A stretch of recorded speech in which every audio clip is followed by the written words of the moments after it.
This meets that. This meets that. You pick this and I'll pick that. We'll put them together and what do you get? A movie we describe as this meets that. This meets that. Yeah! Hello everybody, I'm Steve, and welcome back to another episode of This Meets That. This is episode 9. This is a show where Ben and I take the concept of two movies and mash them together. So, for example, we have something like Titanic meets Saving Private Ryan. Just off the top of my head. Yeah. And so we have to take, alright, parts from Saving Private Ryan and parts from Titanic, and can we make a whole brand new movie that either shares these themes or similar characters or events, and see if we can mash them up into something really cool and interesting that we would want to see in the theaters ourselves. Yes. I don't want to see that. That sounds dumb. But It turns out it's just Captain Phillips. Yeah. I guess, I don't know. Tom Hanks is in one and there's a boat. Yeah, whatever. Captain Phillips. Sure. But yeah, this is my favorite thing that we do. And just a fun creative exercise for our brains. Yeah. And see if we can be the great film producers that we know we are. Yeah. Or are we just hacks that can only come up with the most obvious answer? We'll find out We'll find right out. now. All right. You got a movie? I do. Okay. 1, 2, 3. Home Alone. Raging Bull. Okay. Raging Bull. Huh. God, I kind of wish I picked the other one now. Damn it. Well, let me ask you, what was the other one? No, I want to go for the next one. Oh, okay.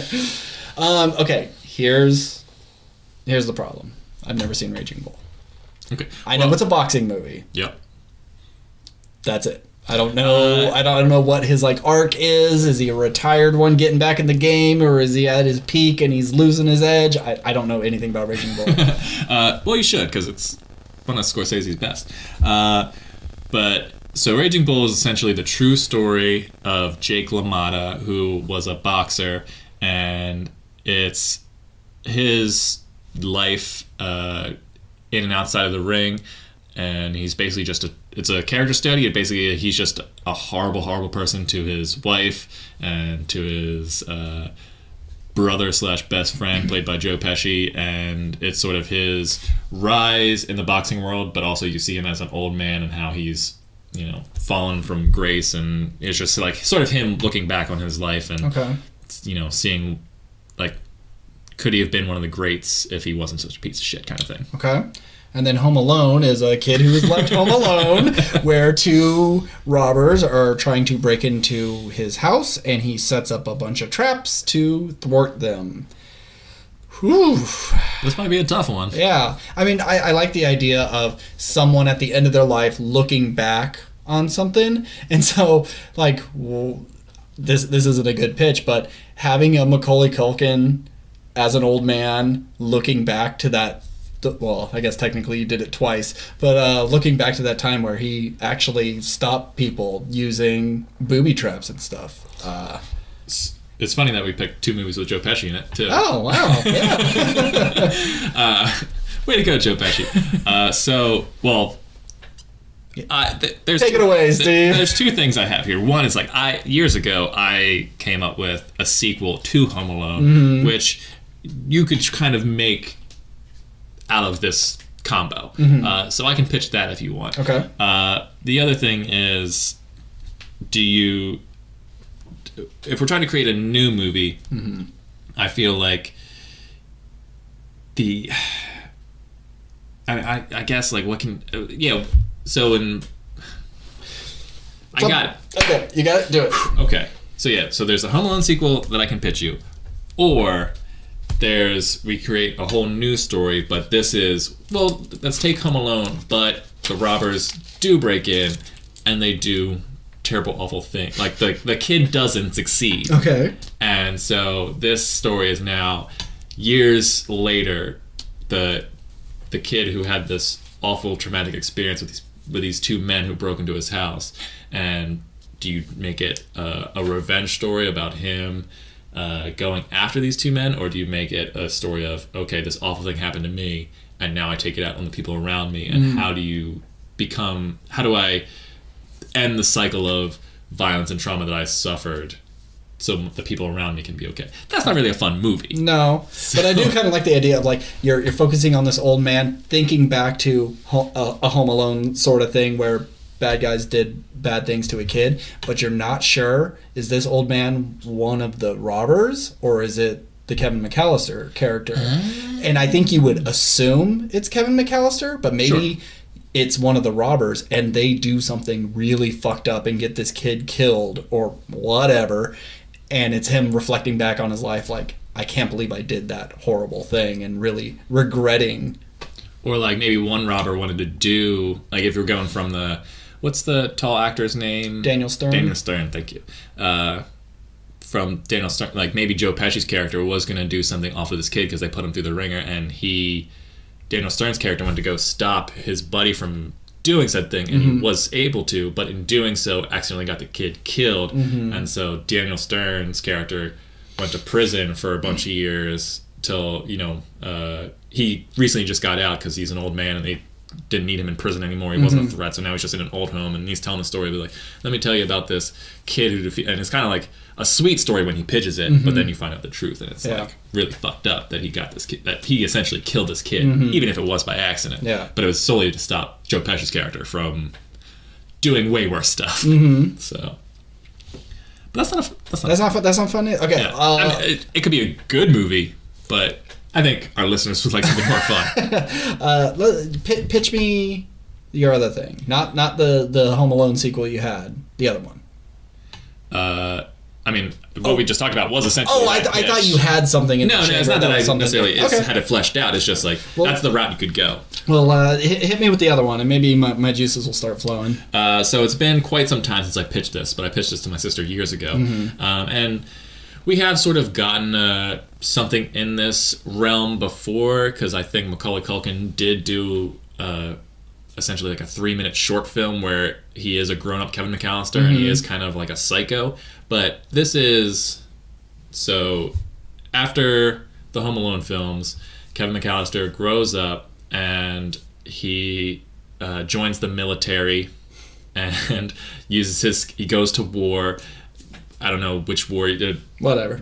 A war in Iraq, I guess. Who fucking knows? And so he was a demolitions expert, and so as he got older, he used his engineering skills and joined the military and went out and set up traps and killed a bunch of guys and, did Hurt Locker shit. And so obviously goes to war, sees his friends die, maybe even accidentally gets his friends killed, and so he gets discharged, and now he's living in New York, but now he's kind of taken on the bird lady role in from Home Alone 2, and so he doesn't have contact with his family anymore, and he's living with bird lady, and one night she's out peddling for money or whatever, and some hoodlums end up killing her, beating her, whatever. And so now the whole movie is just Kevin McAllister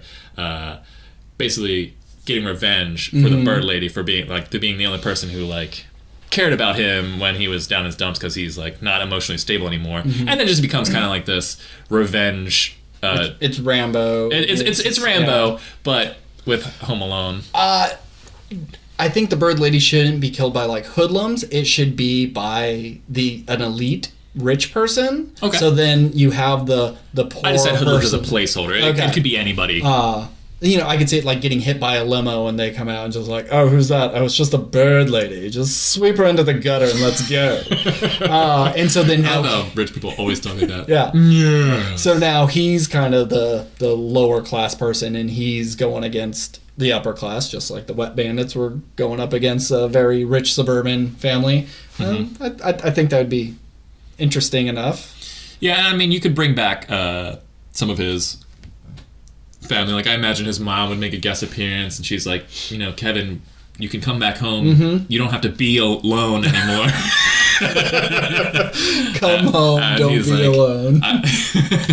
He's like, I've been alone a long time, Mom, and just have sort of that emotional core, and maybe he's like, oh, do you want to meet, your niece or whatever, and then you have Buzz, who's now he should be a fitness guru or something. Yeah. Buzz is an actual nice person now. It's come on, man, I know we've had our differences when we were kids, but we love you, and you could have a precocious little kid who's like, my daughter, it was Kevin, her name's, what, is there a girl? Is there a girl, Kevin?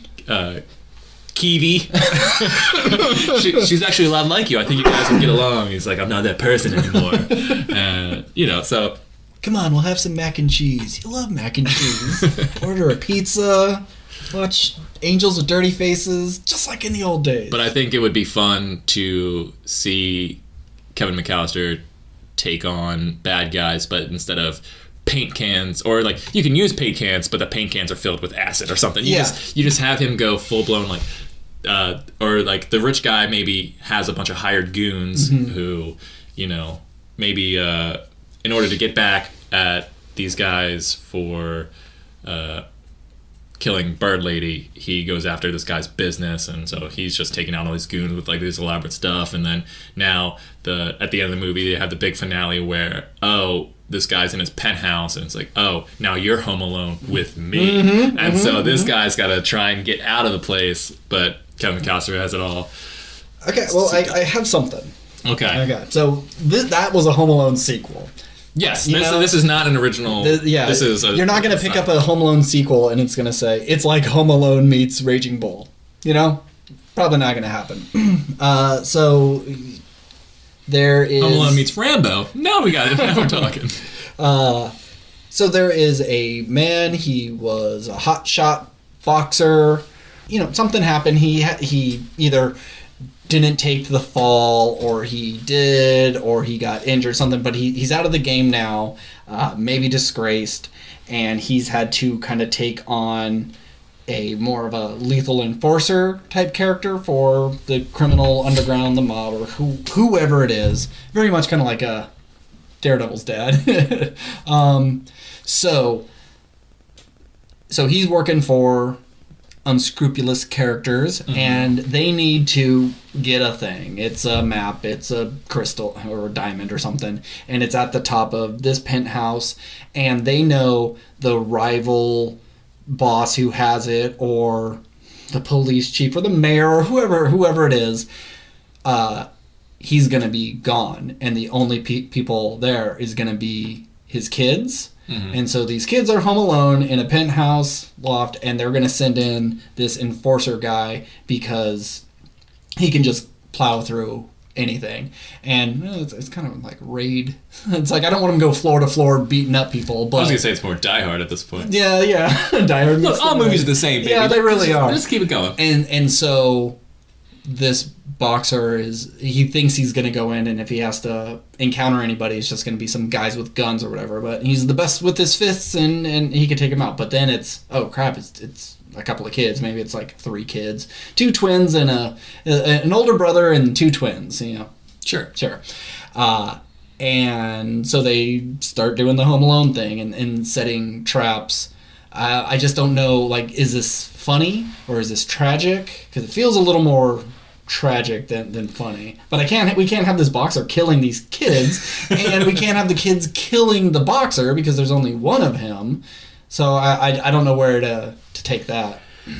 Yeah, I mean, you could, if we're going the serious route, you could take the boxing element out of it really and just make it, okay, because the crux of Raging Bull is, this person who's being awful and looking back at his life, and this is just his story. So, like, the boxing isn't necessary. It's just. But I think when you say Raging Bull, that's what people boxing think is. of. Yeah, exactly what you think of. So I would like to incorporate boxing. It's just, how do you do it in a natural way, and do you lean into the kid aspect of it, or? Oh, okay. Flip it around. I think I know where you're going. He has to take a fall or whatever. Like, he's torn between like 2 organizations, one saying like, you need to beat this guy, and the other one's like, no, you got to take a fall, whatever. And he's torn. Whatever one he decides to do, he's up in the penthouse, like, they're celebrating the night, and then the other person who wanted him to do the other thing, they're coming to get him. So now he's home alone in the penthouse, and he has to stop these people coming in. So you just kind of remove the kid element, and he just got done with his match, and maybe he's injured, and so he can't just necessarily fight his way through all these goons. So he starts doing booby traps and things like that. Yeah, I guess Well, it's been a while since I've seen Home Alone, but is there any setup as to why Kevin McAllister is savvy with traps and whatnot? No, just a kid. He's just got to defend his house. Okay, so he just does the natural kid thing. Is like, okay, I know if I set up this pendulum of paint cans, it's gonna hurt if it hits him in the face. Yeah, it's not like his marbles dad make people slip and fall. Yeah, so. it's not like his dad was an engineer and he's like, I've been watching my dad, build buildings, so now I understand. Interesting. Okay. I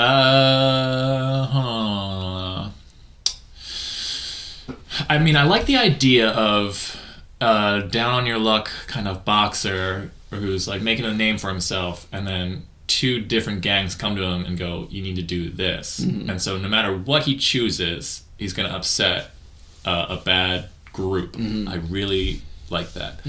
And I guess if you leaning back to the Kevin McAllister stuff with the you could do it where he was a war veteran and easily write that he has experience setting up stuff, and there's, I guess, and I recently saw this on Reddit, there's a museum I think in Vietnam where you can go through and they show you like all the traps that the Vietnamese had built to like kill American soldiers, and it's all like terrifying stuff. Yeah, this is a sharp stick, but we also took a shit on it. So not only do you get stabbed, but you're going to get infected real bad. So you could, and all you have to do with that is either show him watching a YouTube clip or like have books that say, torture devices of the 1700s or like Vietnam battle tactics. Like there, you could easily write that in without having to explain it. So you could do that. And yet, like Rambo did the jungle, and Home Alone's famous for doing it inside, but it's a very kid way. It's like, so what would you use in your house? But I mean, if he's also a trained soldier, there's no reason why it's like, okay, come in my house, I'm just gonna shoot you with a gun. Like, well, what if it's like right after the match and they're still in the stadium? It's like, well, we're gonna hang out here, we're gonna let the crowds go, and we're just gonna stay put. Everyone's expecting you to leave and go back to your house, so if you think you're in danger, we're gonna stay right here. So then there's a lot of stuff within a stadium that you can make traps out of. But see, I think you don't go the stadium route. I mean, you can go back there, but I think you wouldn't stay there right at the end of the fight, because I think he would win and he would go celebrate, but then he would, at some point, the gang that he didn't agree with would wipe out, because you'd be like, they'd go, don't worry, kid, we got more than them. You take the fall for us, not for them, and we'll protect you. But shortly after he wins the fight, they just wipe out that entire family, so it's just him versus this other gang now. So now he's taken to the streets and like trying to run away. So yeah, I think he's trying to. He finds out that the group is the people that were supposed to protect him are all dead, and now they're going to come after him. So what does he do? He has to rely on his soldier training and his boxing skills to get him out of this scenario. So maybe you could do a thing where he utilizes the entire city as his weapon and take it out of the force element and not necessarily adhere to one room. And then by the end of the movie, you take it back to underground stadium or wherever they did this fight. Because I don't imagine it's not like a Mayweather fight where it's in this big giant arena. It's probably, I pictured it. It'd be like in a boxing gym that these just like lowlifes are like betting in or whatever. But like, would two rival gangs like really go to war over like this underground boxing thing? Unless it was like, oh, you got to take the fall because that's the boss's kid, and we want the kid to have confidence, and oh look, he beat a former champ or whatever.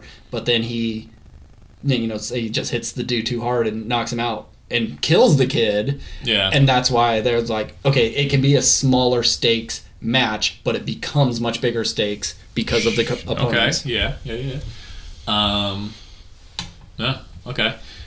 And yeah, so you have him go through the city, set up elaborate things, and kill them in cool ways. Because maybe you could do some. Not that I would want this, but you could do a throwaway line where it's like, oh, I don't use guns or anything like that. War made me really opposed to guns, but I have to kill these guys. I don't want to see him setting up stuff.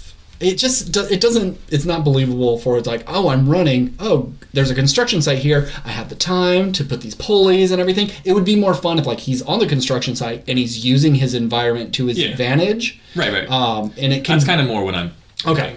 Or there's 5 guys, and he's hiding, and they have flashlights with guns on them, and they're looking around the room, and he's just like, okay, now I have like 30 seconds before they turn this corner. I can throw, there's a pile of nails, I can throw this into this other contraption, and then like pull a lever, and they'll shoot out. It's something real It's something that he can do within 30 seconds. Yeah. It's not, I have an hour. I know, like maybe you can do that at the end, because he's like, meet me here tomorrow, we'll settle this once and for all, and that's when he sets up elaborate stuff you could do. Yeah. But if you're just having action beats throughout the movie, it's just going to be small stuff like that. It's just like stuff that it's like, okay, he's capable, so within 30 seconds, what can he do if he has all fucking day set up? I would just like to see, because I just saw Boxer construction site, I would love if like he dipped his hands in cement and then just let them dry and then have him go to town on someone with these fucking cement hands. That'd be cool. That'd be cool. I mean, I don't think cement dries that quick, but I don't care. I mean, there could be, either there could be an explosion, or there's a fire going for whatever reason, or there's a kiln, and he's just like cooking him, and he just cooks him real quick. I mean, you could do some movie bullcrap that doesn't actually work, but you just pan over the bag that says like Morton's quick dry cement, and it's just like, fine, whatever, who cares? Oh, he dips it in cement and then like into some nails or something, and lets it dry. Shit. And I can see all these guys run up like, we got him, and he puts it up his dukes, and everyone takes a couple of steps back. That'd be cool. Or he has his dukes up, and everyone's like, oh shit, and then they go to like pull the guns out or something, but then the lights go out, and then but for some reason he can see, and you don't even necessarily like see all the lights, but you just know he's just like uppercutting these dudes in the neck. I don't know, you could do something fun. I like this movie though now. It sounds fun. It doesn't have to be good either. This just needs to be total schlock. It's like kind of like a nobody. I'm getting a nobody feel, especially at the end. He does a lot of booby trap stuff, but I mean, they do a lot of gunplay, and I don't want to see any. Yeah, not from him. No. Yeah. And I think, I like the idea. I think you have those concrete hands. You bust up the dudes, but because it was quickly dried, and he's hitting a lot of stuff, like I think over time you see them kind of like crumble away. So by the end of he takes out all the dudes except for like the final boss, but I think you have him and the boss like in the arena where his son died, and then it's just like, all right, man, this is your chance, fair fight, and it's just him versus the other guy, and he just like pummels this dude with his bare fist. It's not like about traps. It's like you want going back to basics.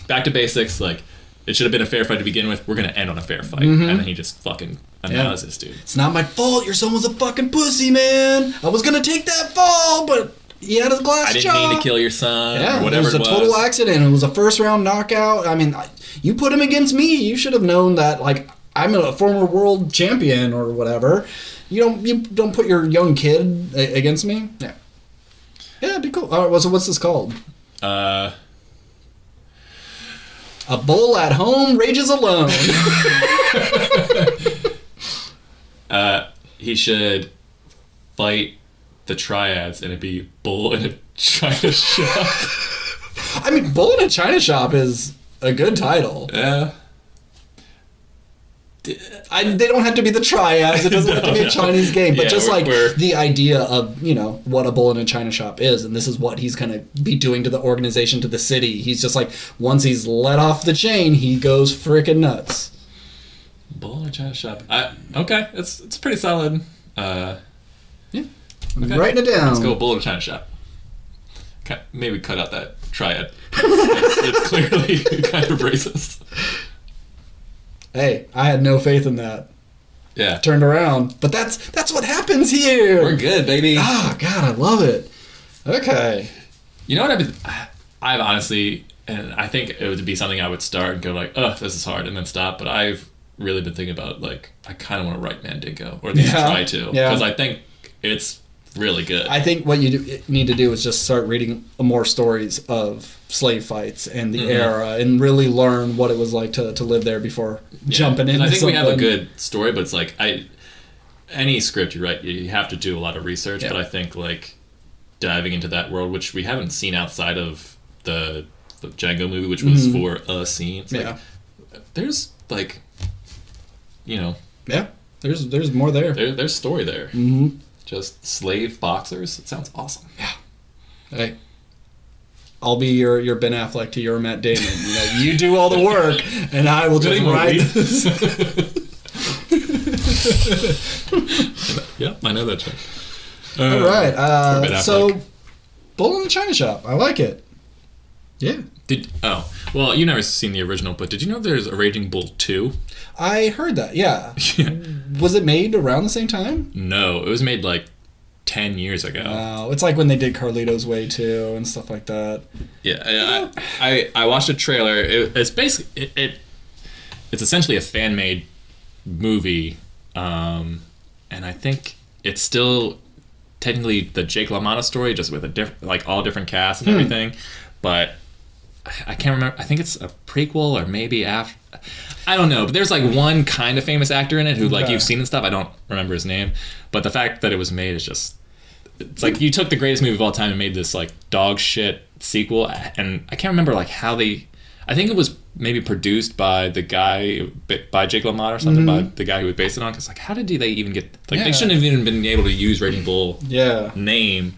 I think there's a whole backstory to it, but it's horrendous. And when you have a movie about a guy reflecting on his past, that's the movie. You can't tell another story because the important, necessary stories are told within that retelling of his life.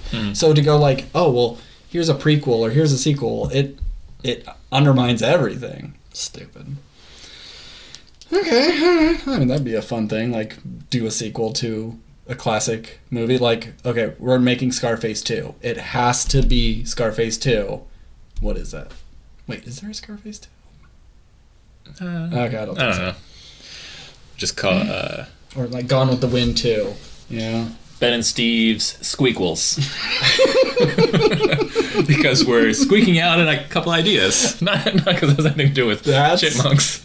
No, yeah. Like a forced sequel that nobody asked for is a squeakquel. Yeah. Because you're just squeezing out every last... Because, I mean... Steve. I know you didn't make up the word squeakquel, but like you've kind of defined it. Yeah, I hope that they don't have a patent on squeakquel because, I mean, squeak is not inherently part of chipmunk culture. Yeah. You know? Yeah. I know they make a sound, but do they squeak? I don't know.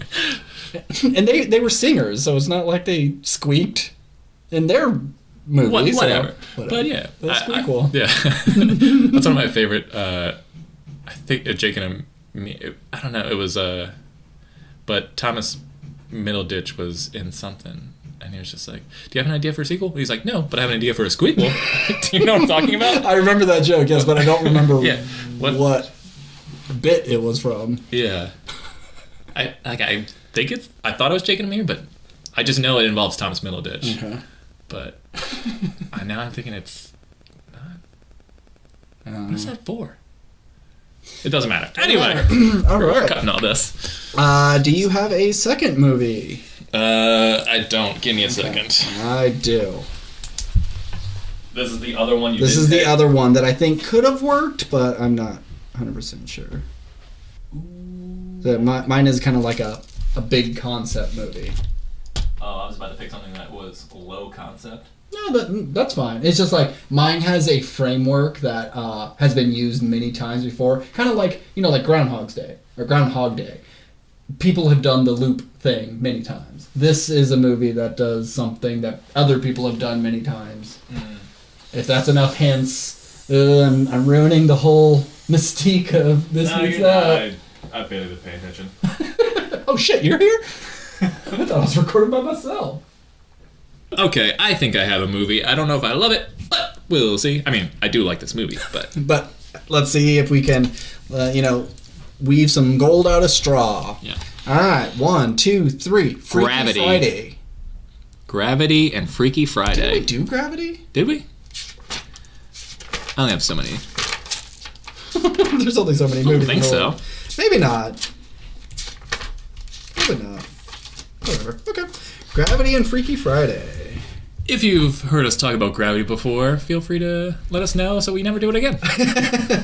See, now with Freaky Friday and Raging Bull, it's like two boxers. They swap. And it's like they have to fight themselves. Like, do I want to hurt my body? Like, that's a fun concept. Write that down, because I like that too. Because it's like, because one, maybe like I want to win because I've never lost a fight, but I'm also fighting myself, so he needs to win.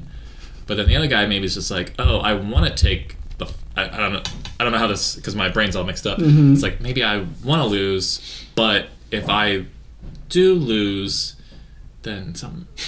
I don't know. There's something there though. Something. I like or that. the coaches switch and they're like trying to train the opponent incorrectly, or the trainer and the boxer switch, and it's just like, like, oh, I've never really been a boxer. I've only been able to teach people how to box, and now I gotta get in the ring, and this isn't my thing, but oh, these muscles.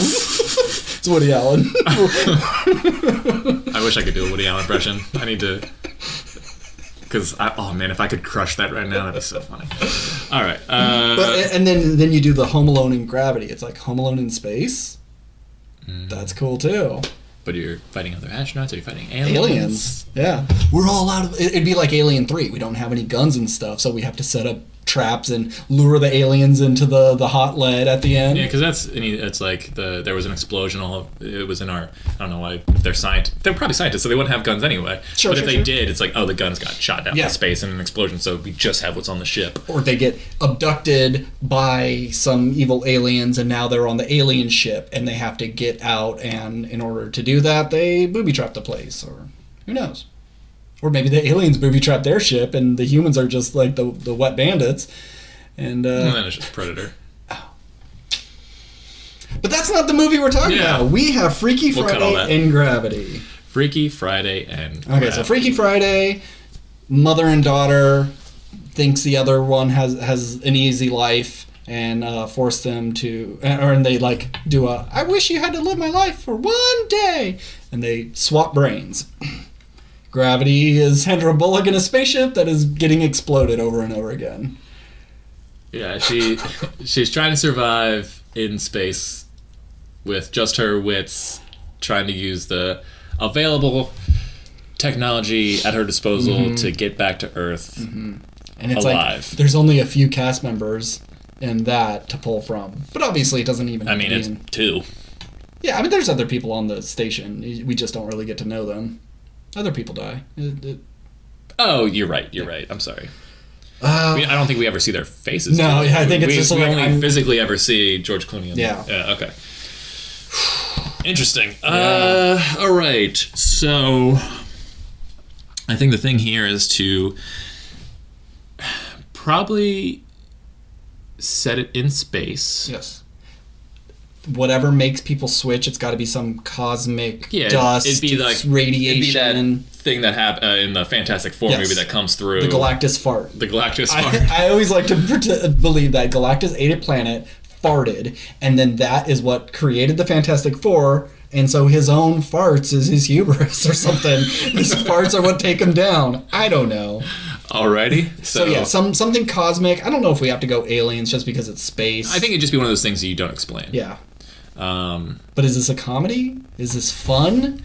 Because it's I think you and I tend to lean into drama because I feel like drama is easy from a story perspective to do versus comedy because we can get the story there, but what makes it funny? It's like, well, the jokes, but we're not here to write jokes. You need time to write jokes. Yeah, you can take any drama plot and turn it into a comedy. You just have to have the jokes. So. I think the only comedy one we've ever done was that Rock Dodgeball. Sure. Which one was that? Dodgeball meets... It was Dodgeball and Interstellar. Oh, okay. Yeah. And then I started throwing in like Gladiator and stuff like that. We did like Time Jump, the time traveling that was comedy. Guy. Okay, that was a comedy. Fair enough. All right. So... Because if you just... Let's say it's not necessarily about surviving on a ship. It's just 2 people who switch bodies on a space station. Well, chances are...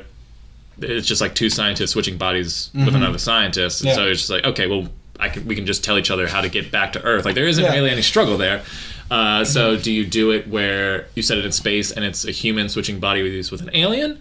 And I think that's the comedy. That's the comedy. Having the human try to do the normal alien things, like just a handshake greeting, so you have an alien in a human body, and it's just like, oh, Captain Rhodes, good to have you back, and he's like sniffing the hand or whatever the hell the aliens do. It's all that dumb sort of social quirks. Yeah, so I guess it's like, okay, so you have this crew.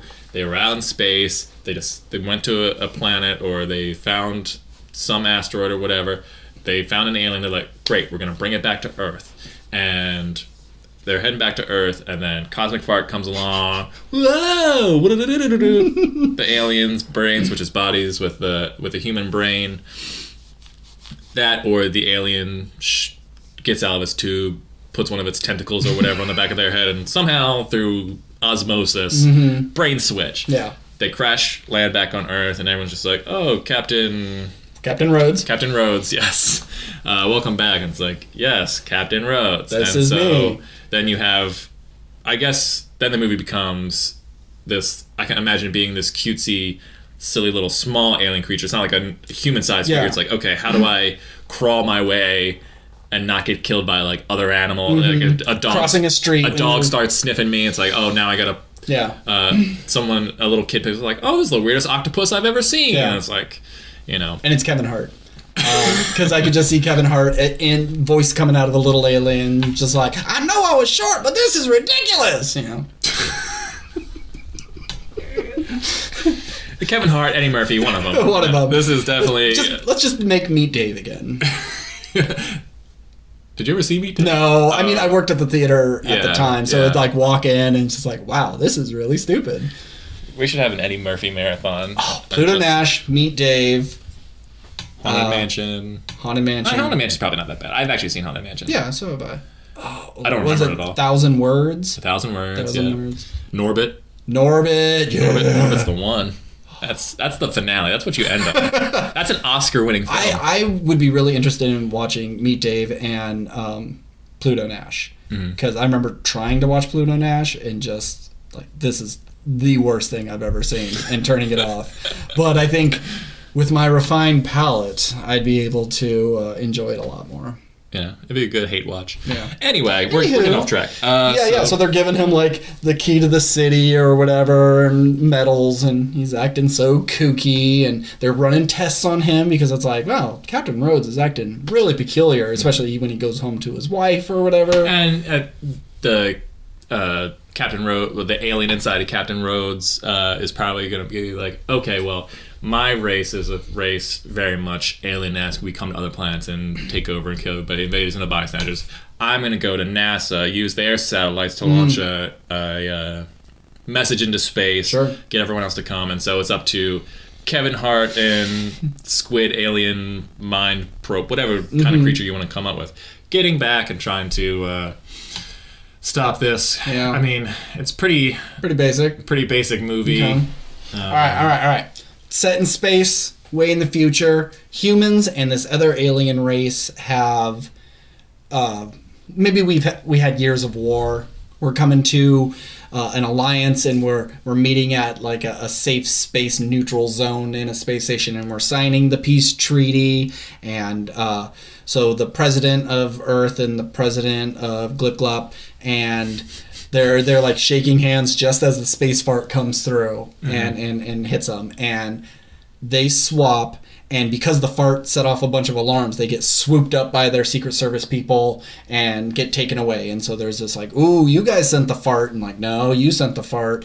But you have the leaders going like, oh crap, I have to play it cool. Otherwise they're gonna kill me or use me as a hostage. And then it's them trying to work through this problem, learn about the other one's culture, and get an understanding. And then at the end, real true understanding and peace is made. Okay. I can dig it. Yeah, yours is fun. Yours kind of, I can picture it being like animated and like, what was that movie? Area 52? Is that what it was called? Or Planet 50? The Rock was an astronaut? Yeah. I think it was Planet 51. Planet 51? I think, yeah. I could just see it looking like that. Yeah. Or even maybe a Galaxy Quest. I could see it looking kind of Galaxy Quest-y. Galaxy Quest. Ish. Yes. Galaxy Quest-ish. There we go. Got it. Okay. I mean, it's not our best. Yeah, but either way you go with it, I mean, I don't think you could really do it if you're going. This would be hard to make without it being silly, a drama. So I think it has to be a comedy route. And it's got so much Freaky Friday, and the only thing from Gravity we have is just it's space. Yeah. And then with space you go, oh, aliens. And like, well, there's no aliens in Gravity, you know? Yeah. So someone would say like, oh, it's like Freaky Friday meets some other, like it'd be Enemy Mine or something like that. Enemy Mine, not Mind. So what's inherent into Gravity? This constant rotation around the Earth. Disaster is about to strike very quickly. And then you have body. Oh, okay. Here's a crazy. So there's people on a ship. They know this other ship just got fucked up, and they know it's going to swing around the Earth and come and get them, and they only have a certain amount of time. But because of that thing blowing up, and they got hit with radiation or whatever, at random intervals, people just start swapping minds. So you have the engineer, and he's working on it, and then whoop, switches with the cook, and it's just like, oh no, you need to turn the thing, like I've never done this before. And then after it swings around again, whoop, and it switches with like other people, so everybody starts like getting swapped around, and they're trying to solve the problem. But every time they need a pilot, well, the pilot just gleeped out of there, and now it's the maid. I don't know why there's a maid on the space station, but whatever. You know what I mean. You could the botanist, and it's like, I don't know how to fly a ship, I just grow plants. And then it's like every time it goes around, you get these new crossings, which I think would be fun for like actors. Yeah. Being like, oh, now I have to play you doing this thing, and then go into another person. It's like, oh, I've had to play multiple characters, and you keep it a small crew, a crew of 5. Yeah. So we can mash them all up. But I don't know. I like that.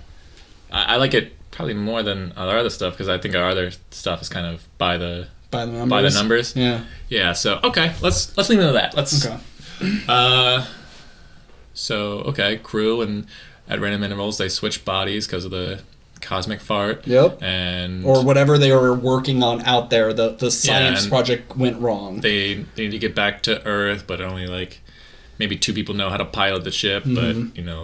But maybe they're in the right bodies at one point. So it's like, okay, you're the only person who can pilot the ship, and. Or like not necessarily the main ship, but there's another thing. It's okay, if we shoot out here, part of the ship that got blown off, I can go out there, grab this and bring it back, but switch bodies. And it's like, does that cause them to crash into it and they explode and die? Is that how you take one of them out?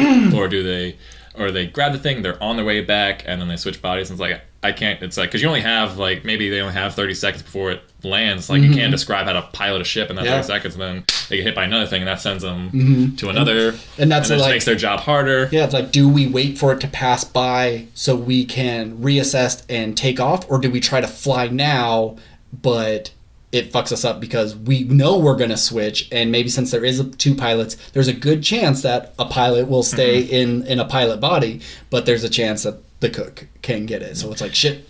And maybe a part of this movie, like they figure out, oh, if we are a certain distance away from each other, we're more likely to switch into that body. So they kind of figure that out through testing, because they're scientists. They're going to do some experimentation and figure some stuff out. Or it's like, okay, we break it down. We are switching body. Maybe it starts out we're switching bodies every 30 minutes, but then over time we're switching bodies faster and faster. And then it's like, well, what happens if it gets down to like, maybe they start getting sicker, or like there's some sort of deterioration. Something's happening to their bodies, because like we're I don't know, the radiation. You make up whatever you fuck you want. Our bodies aren't the jolt is basically frying our brain, because we're basically transferring knowledge and stuff back and forth, and it's like a computer getting overloaded kind of thing. Yeah. And so it's like, we might die, but it's like, if we just need to get back to Earth, and maybe they don't, maybe they get back, one of them gets back to Earth, but they're still in the wrong person, or they're in the wrong person. Because like, what happens? Oh, like, if one person dies, or like that person dies, but maybe their body died, but their mind's somewhere else. So now there's 2 people, or maybe that's how another person dies, is because now there's 2 people in one body, and they just can't compute it all, and it's like they're struggling to control. Well, I would think like, if this person has whoever's mind and whoever's body, they die. Well, that mind is gone, that body's gone, but that body's mind, it's like, I can never go back to my body, and now I'm stuck in the body of a mind that is dead. Because I don't know. Oh, yeah, I see what you're saying. Okay. And it's just like, crap, no matter if we get out of here, I'm stuck as this person or as one of you, because my body is gone now. And you could have someone pissed off about that. Like, it's like, now I'm a fucking woman and I was a dude and my wife is never going to accept me this way. And maybe, like, you have a character get back to their original body, and so it's like, oh, well, I don't want the chance that I'm not in my own body. So maybe they're like, should I kill somebody else so I can stay me? Kind of thing. Or get into a suit and try to, like, use the evac pod, the one evac pod to get back. It's like, well, I'm back in my own body. I'm safe. Fuck y'all. I'm gonna be the sole survivor, and you guys could just die in space. That, or maybe somebody tries that. They're like, okay, I'm in my body. I'm out of here. And they evac. And then the farther they get away, maybe they, for whatever reason, part of what keeps them alive is their close proximity to each other. So him just, whoever leaves, they get a certain distance, and maybe their mind tries to go into another body, but because the distance is too great, it doesn't have anywhere to go, so it just kind of separates from itself, and like that person just dies. Cool. So it's like, yeah, they got to keep their mind in their body, but there wasn't anywhere for their brain to go, so they just died and it fried their brain or whatever. Or they go away and the other person just dies from a distance, or whatever the fuck you want to do. Whatever. Yeah.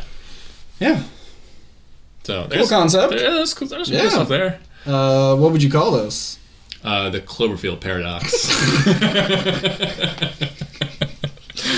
That episode of Futurama where they switch bodies so they can, like, get discounts at yogurt shops and stuff. Invasion of the Body Swappers. No, you could do some throwaway title like Station X or something, so you know it's like an intense story on a space station, but no. I think you could name the ship something, like if there's some sort of Greek story about people switching in some regard, like some tale, and then that's the name of the ship, and that's what you call the movie. But we like puns here and silly titles, play on words. So, let's see, like, gravity's always pulling you down. The strongest force next to love. Fuck you, Interstellar, with your dumb bullshit. I would say, like, not that it necessarily has anything to do with gravity other than the movie Gravity, but like you call it like gravitational pull because that's what they call it. It's like, we're experiencing the pull because we're getting pulled from another person into another person. I don't know. It's clunky sounding. I like the pull, but that could be anything. Yeah. It's not an exciting title. It's like The Descent, It doesn't really mean anything. I think I was kind of joking with the Cloverfield paradox, but you call the ship the paradox, and it is people switching bodies, which is essentially a paradox. So, or you call the ship the turducken. And I'm gonna call it space fart. The change up. Did anyone use that? Yeah, I think so. No. God damn it, Ryan Reynolds. Okay, these astronauts are peeing in a fountain at the same time.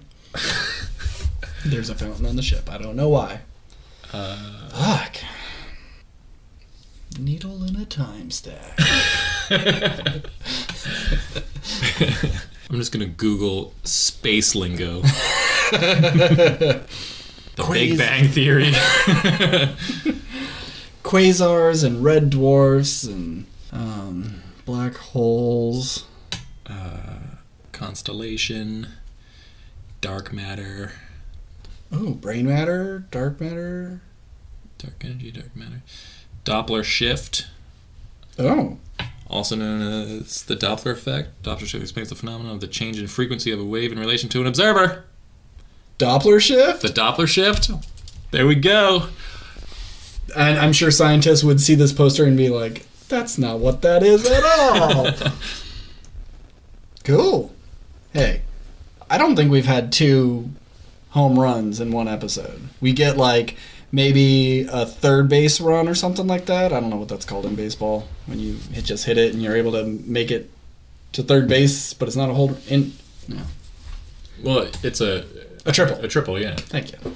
I think I was thinking of like a infield home run or in-stadium home run. What is that called? I know it's like it hits off the back wall. Well, if it hits off the ground and like goes out, that's a like in-ground home run. Okay. But if you like hit the back wall, yeah, it's still in play. Yeah. Yeah. Well, whatever. Whatever. It's all okay. Baseball. Okay. I have a good director versus director. Do you? I can pick one out my butt. Yeah. Yeah, sure. Yeah? You sure about that one? Yeah. Okay. The only problem is that it's been a while since I've seen the movie, but I know the movie well enough to I think I can argue it. So. All right. 1, 2, 3. M. Night Sam Mendes, American Beauty. The Sixth Sense. The Sixth Sense versus American Beauty. Okay. Interesting. Sam Mendes versus M. Night Shyamalan. That's a weird movie for you to pick. I know. It was just, I feel like we've hit so many of the big ones. Mm-hmm. Now we're just going to be picking more obscure directors, or we're just using the same directors with other... We'll use Raging Bull, but we'll use Scorsese for something else. Which we've already done. Which we have, yeah. We've done Wolf of Wall Street, I believe. Or Goodfellas 2, maybe. It was Wolf of Wall Street. Yeah. Goodfellas 2? Oh, we used Goodfellas, didn't we? Goodfellas as well. As well, not Goodfellas 2. I was like, I'm pretty sure that's not a thing. Yeah, the first movie would be called Goodfellas. The second one would be called Goodfellas. Yeah. Okay. Anyway. Okay. So M. Night's very twisty, which, hey, American Beauty's got a twist ending. It does. So he would love that. Sam Mendes, though, hasn't had as notable of a career.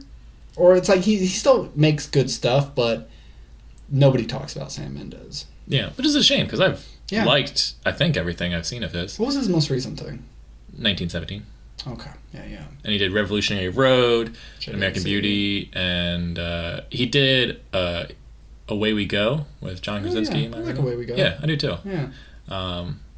So, that's probably like the smallest movie he's ever done that no one saw but us. Yeah. I own that movie. Yeah, you do. So... Okay. But what would you rather see? Honestly, I don't... Well, part of me is like, I would like to see Sam Mendes tackle something that isn't... 1917 is not a family drama. Like, everything else before that is kind of smaller family-based stories. And so here he is making this grand sort of war epic. So part of me wants to see him tackle horror, and I think The Sixth Sense very much is a family story with horror elements. So I think Sam Mendes could do a really good job with this story.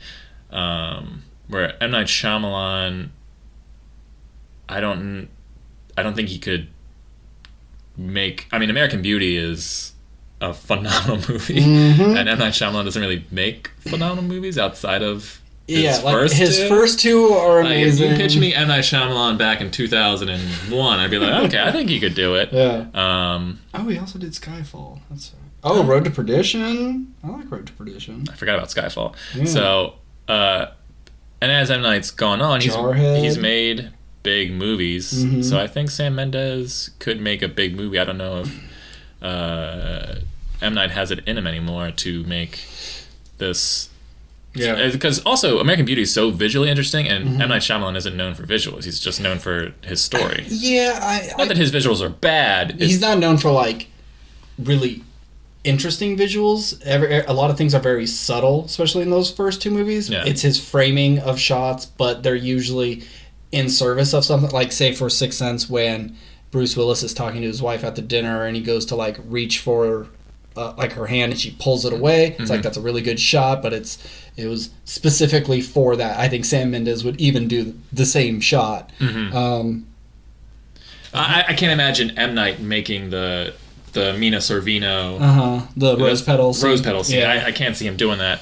I could see him, doing the bag, the most beautiful thing I've ever seen in the world. I can see him doing that scene. You know, and like M. Night's not great with dialogue. After watching like Old, you have these good actors who are just giving real bad performances. Mm-hmm.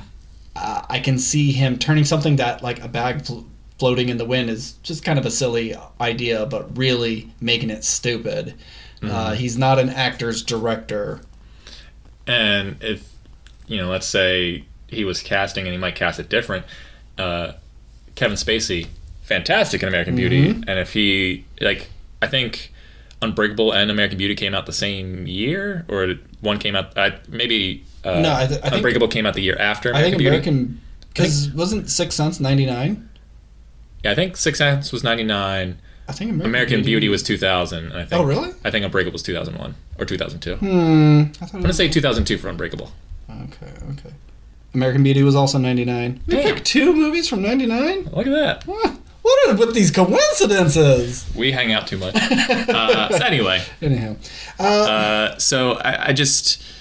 I forget where my train of thought was. Oh, I think M. Night would stick with Bruce, and I can't see Bruce doing what Kevin Spacey did. Yeah.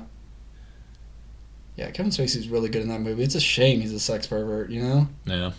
He's good in a lot of stuff. But... Yeah, sorry, dude. So if... Imagine Toni Collette... I mean, Toni Collette's great, too. Mm-hmm. But it's like, what if Toni Collette and Bruce Willis were the father and mother in American Beauty? Would it be... Would she be better than... what is that actress's name? Yeah. Robin Wright, isn't it? No. Oh, no, I'm sorry. I'm thinking of... Yeah. We have the movie right here. I know. I'm going to be mad at myself because she's super famous. Yes, Annette Bening. Yeah. God damn it. I mean, obviously at that time, Toni Collette wasn't as big as Annette Bening. Annette Bening, I think, had been doing stuff for a while. But Bruce Willis was like the biggest name.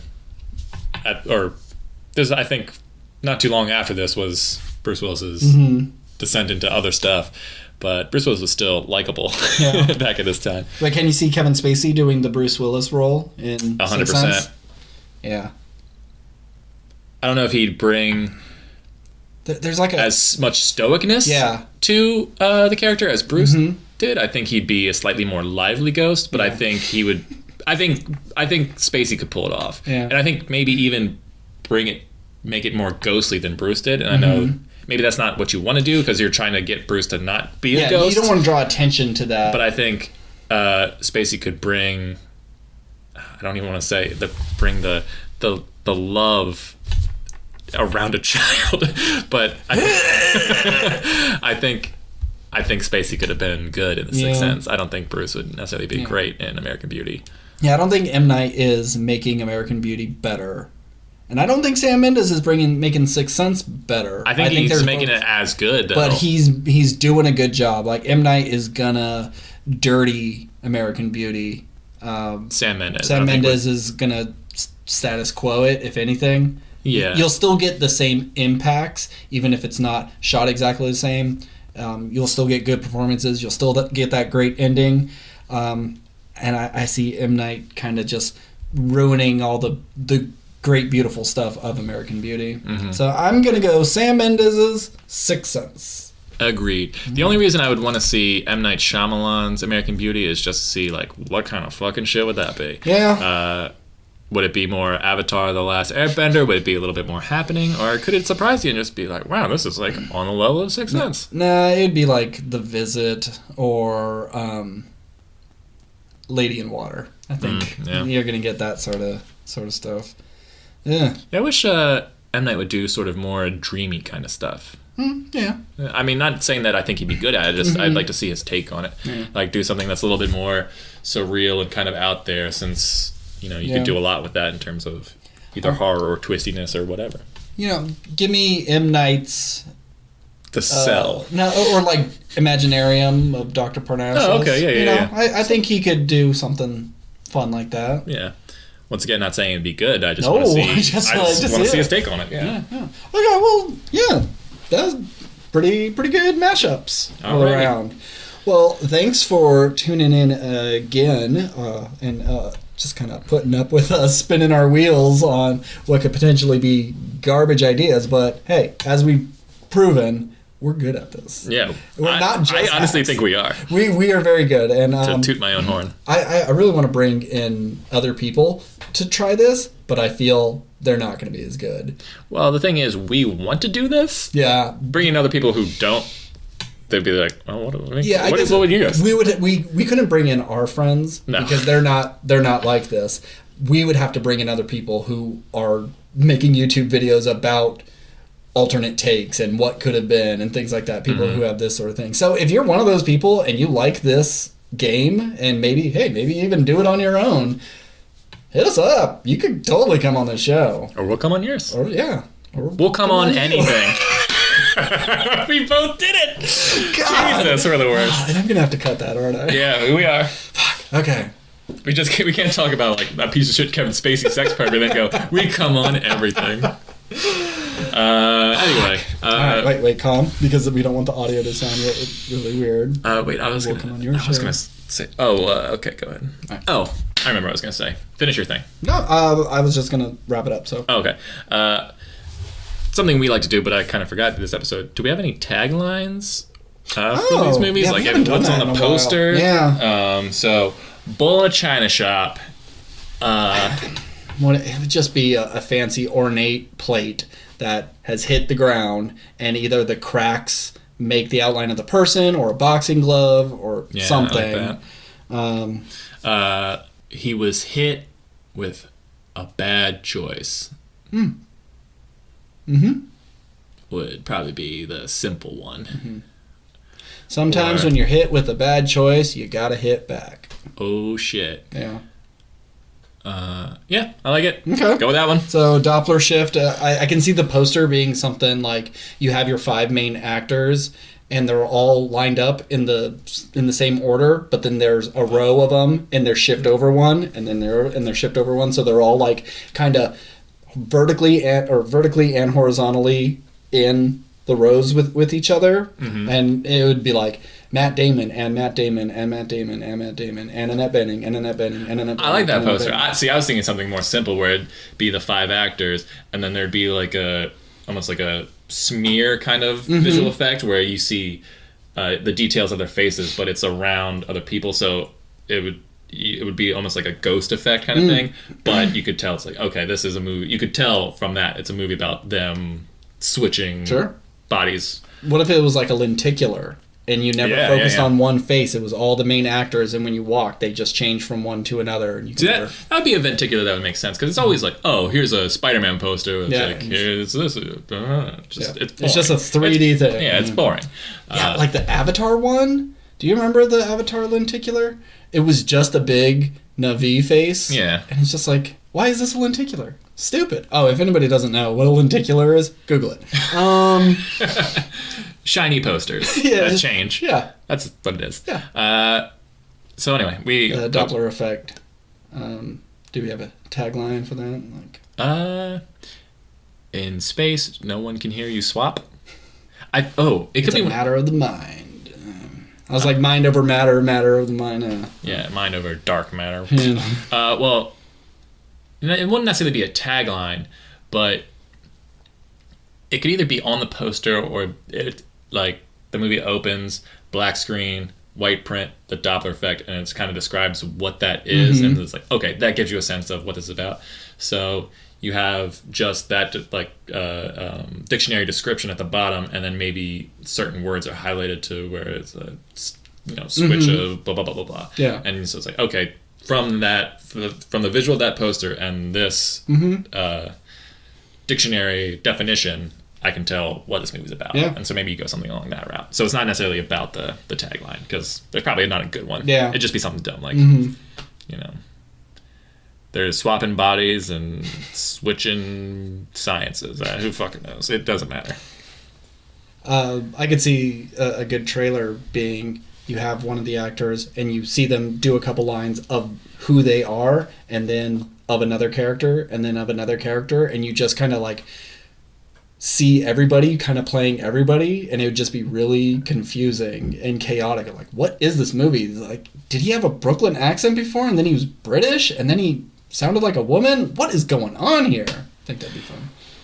But you wouldn't want to, like, give that away, because, like, or maybe, like... I mean, I don't think I think the whole movie is them switching bodies, essentially, so I think you would give it away in the trailers that they're switching bodies. But maybe you don't show everybody, because then, like, once you know what the premise is, then going into the movie, like, oh, I can't wait to see Chiwetel Ejiofor, you know, try to impersonate Mina Suvari. You know, this is going to be really interesting.